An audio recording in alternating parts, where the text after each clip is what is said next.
Yo, I am Paapa J, touching base with all and all out there, especially those of you who have seen the Kaboom band do it the Highlife way. Yeah, Kaboom band is a band that has its direction of music based on rendition of Ghanaian classic highlife, renditions of Ghanaian classic highlife. Basically, Kaboom is a band that does its own recordings, because Kaboom has its own studio, and we do our own production. And basically, it's like bringing the studio to the audience on stage. So when you check out Kaboom live, it's an experience. The sound is basically like no other sound that is happening today within the Ghanaian music scene. Well, in fact, it is quite interesting because the name Kaboom just came out of sounds. You understand? Right.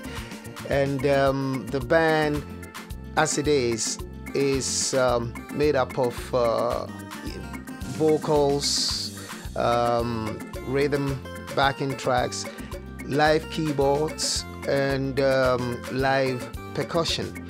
So what it is we just went through a whole lot of names, and just out of like a jive stuff, ended up with Kaboom, standing for Ka, for the sound of the drum, yeah, and you've got the boom, right, for the sound of the keyboard, meaning the bass, the depth, within the keyboard.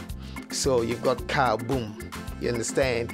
Even with the boom, you've still got the drum sound. So, it's all got to do with sound. Yeah. I was born and bred in Ghana, and I grew up at a time when there was so much music influence around. I am one of those from the 1960s who experienced a whole spectrum of talented musicians who were really hitting it hard.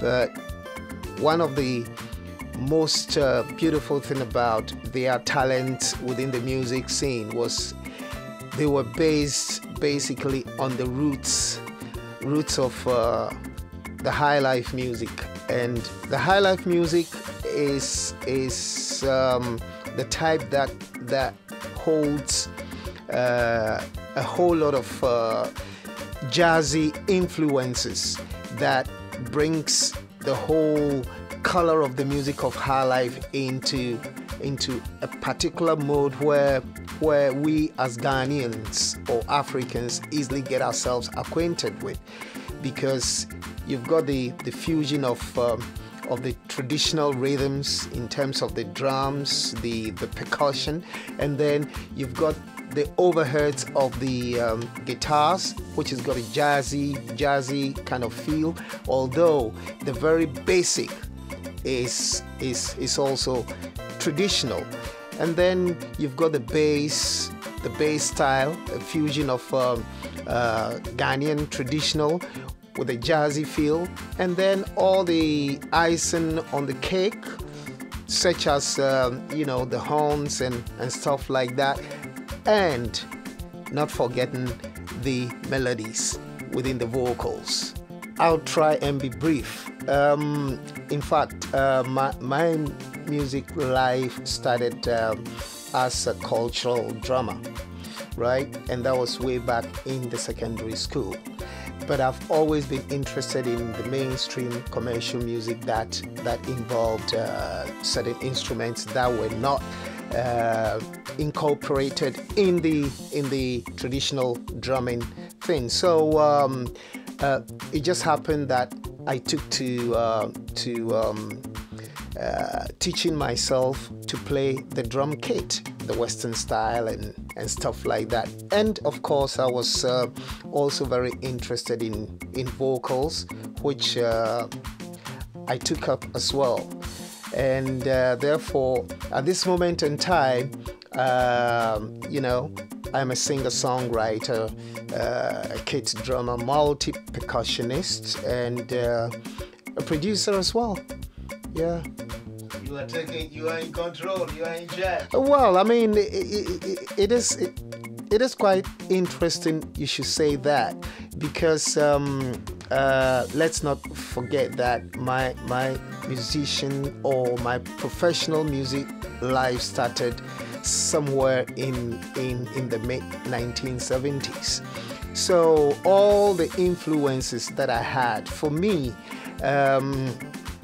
the strings of legends of the Highlife, the Ghanaian music stars that I worked with, they were like a classroom to me, and I learned a lot in and out of the recording studio and on to the road. I mean, live performances and all that. Realistically speaking, those have been, you know, my tutorial experience, whereby at this moment in time, I guess I consider myself someone who likes to have all hands on, and I just enjoy being that way, because it is very, very difficult to be any other thing. Because when you know your energy, when you understand yourself as a talent, you know, when you follow the flow of your energy, at the end of it all, you realize you're a winner.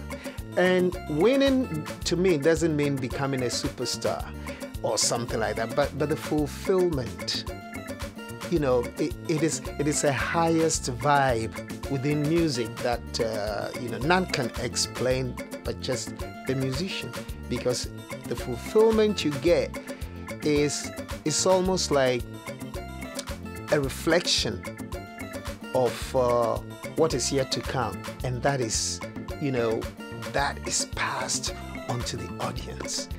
And the feedback you get from the audience, if you're a true musician, you will begin to realize that it's the same fulfillment that you've actually got from reaping the seed that you've sown.